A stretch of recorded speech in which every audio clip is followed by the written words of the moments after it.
여러분 안녕하십니까, 이충건입니다. 오늘은 2025년에서 2027년 OECD 경제 전망.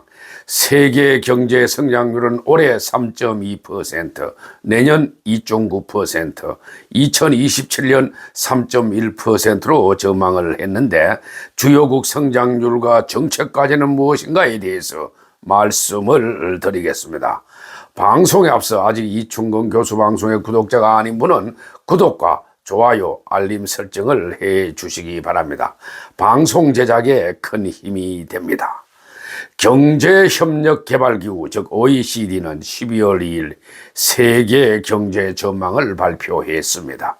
OECD는 경제 전망 보고서에서 올해 세계 경제 성장률은 3.2, 내년 2.9, 2027년 3.1%로 전망을 했습니다. OECD는 매년 5, 6월과 11, 12월에 전체 회원국 대상 본 전망을 2번 발표하고 매년 3월과 9월 주요 20개국 G20를 대상으로 중간 전망을 발표합니다. 그래서 이번 전망은 본 전망입니다. 이번 보고서의 타이틀 제목은 회복력 있는 성장이지만 점점 더 취약해지고 있다. 즉 Resilient Growth with Increasing Fragility라고 했습니다. 경제협력개발기구는 올해 세계 경제가 무역 장벽 강화와 정책 불확실성에 따른 경기 둔화 우려에도 불구하고 예상보다 강한 회복력을 보였지만 근본적인 취약성은 여전히 남아있다고 평가했습니다. OECD는 올해 상반기 미국 관세 인상을 앞두고 상품 생산과 무역이 선행적으로 증가해서 전체 성장률에 기여했으나 하반기부터는 그 효과가 점점 줄었다고 평가했습니다. 아울러 미국, 중국으로의 수입품에 부과된 높은 관세가 생산 비용과 최종 상품 가격에 전가되면서 투자와 무역 성장을 위축시킬 것으로 전망을 했습니다. 지속되는 지정학적, 정책적 불확실성도 여러 경제권의 내수 수요에 부담으로 작용할 전망이라고 했습니다.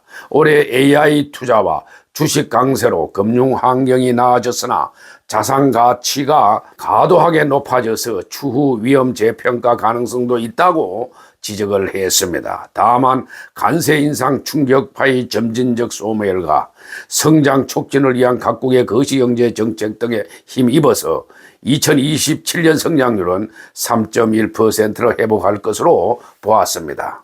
그리고 주요국 성장률을 보면은 미국은 고용 부진과 관세 인상에 따른 물가 증가 등의 영향으로 2025년 즉 금년 2.0%에서 내년 1.7%로 성장세가 둔화될 것으로 전망을 했습니다. 또 고용시장 악화, 순이민 급감, 관세 인상분의 물가 증가 등이 주요 둔화 요인으로 꼽았습니다. 일본은 금년에는 내수를 바탕으로 견조한 성장을 기록하겠으나 순수출이 하방 요인으로 작용하면서 성장세가 둔화되어 올해 1.3%, 내년 0.9%로 둔화될 것으로 전망을 했습니다. 유로 지역은 2026년 소폭 둔화된 이후 내수 회복과 무역 반등에 힘입어서 2027년 약간 회복될 것으로 전망을 했습니다. 독일은 올해 0.3%, 내년 1.0%로 전망을 했고 프랑스는 올해 0.8%, 내년 1.0%로 전망을 했습니다. 중국의 경우 부동산 부문의 지속 부진과 조기 선적 효과 소멸 등의 영향으로 올해 5.0%에서 내년 4.4%로 둔화될 것으로 전망을 했습니다. 중국 경제는 불확실성 증가로 가계가 소비 대신에 저축하면서 내수 시장이 침체하고 부동산 투자도 여전히 위축되어 있으며 수출 역시 미국의 관세 인상에 제약받고 있다고 보았습니다. 인도는 올해 6.7%, 내년 6.2%로 전망을 했고 인도네시아는 올해 내년 모두 5.0%로 전망을 했으며 브라질은 올해 2.4%, 내년 1.7%로 전망을 했습니다. 올해 경제 성장률이 높을 것으로 보는 주요 국가는 아일랜드가 10.2%로 크게 높고 인도 6.7%, 중국과 인도네시아 각각 5.0%, 튀르키예 3.6%, 이스라엘과 폴란드가 각각 3.3%, 스페인이 2.9% 등으로 높게 보았습니다. 물가 상승률의 경우에는 G20 국가는 올해 3.4%, 내년 2.8%, 2027년 2.5%로 하락할 것으로 전망을 했습니다. 다만 미국은 관세 인상의 최종 가격 정가로 향후 몇 분기 동안 인플레이션이 추가 상승할 것으로 예상을 했습니다. OECD는 2027년 중반까지 거의 모든 주요 경제국에서 물가 상승률이 목표치로 회복될 것으로 예상을 했습니다. 그리고 OECD가 본 우리나라 전망에 대해서 말씀을 드리겠습니다. 우리나라 경제는 올해 1.0% 성장 이후에 2026년과 2027년 2.1%로 성장세가 확대될 것으로 전망을 했습니다.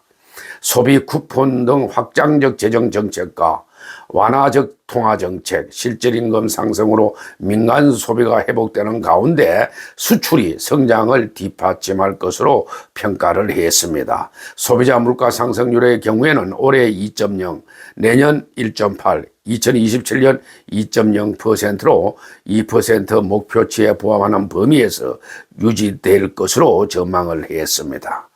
그리고 OECD가 보는 리스크 요인은 다음과 같습니다.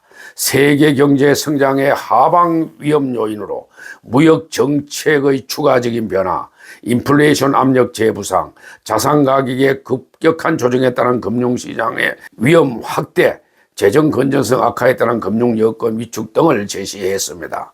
그리고 상방 요인으로는 무역 장벽 완화, 지정학적 불확실성 감소, 인공지능 관련 투자를 통한 생산성 증가 등을 언급을 했습니다. 그리고 OECD가 보는 정책 권고 사항에 대해서 말씀을 드리겠습니다. OECD는 1990년대 후반 이후 OECD 회원국의 1인당 산출량 성장률은 약 1%포인트 감소했으며 요소 생산성의 지속적인 둔화는 혁신과 사업 역동성의 동력이 약화되고 있다는 우려를 불러일으켰다. 정부가 구조개혁을 더욱 강화한다면 더욱 강력한 성장이 이루어질 것이다. 특히 규제개혁은 사업의 역동성과 생산성 증가를 촉진할 수 있다고 강조했습니다.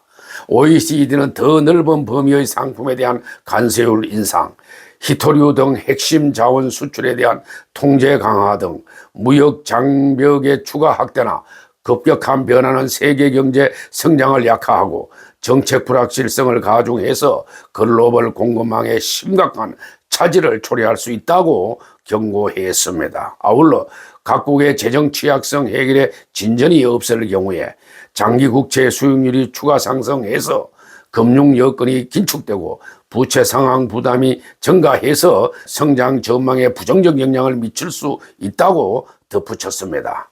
OECD는 핵심 정책 우선순위는 무역 긴장, 정책 불확실성 및 인플레이션의 지속적인 감소를 보장하는 것이라고 강조했습니다. 또 새롭게 부상하는 금융 안정성 위험을 해결하고 부채 안정을 위한 신뢰할 수 있는 재정 경로를 수립하면서 생산성 향상을 강화하기 위해 대대적 개혁을 시행할 필요가 있다고 주문을 했습니다. 정책 근거로는 글로벌 무역 체계 내에서 협력 방안을 모색하고 무역 정책의 예측 가능성을 높여야 한다고 조언을 했습니다. 통화 정책 측면에서는 중앙은행이 물가 안정 관련 위험에 대해 경계를 유지하고 신속히 대응해야 한다고 언급을 했습니다. 또한 증가하는 공공부채에 대응하고 향후 충격에 대응할 재정 여력을 유지하기 위해서 재정 준칙이 필요하다고 조언을 했습니다.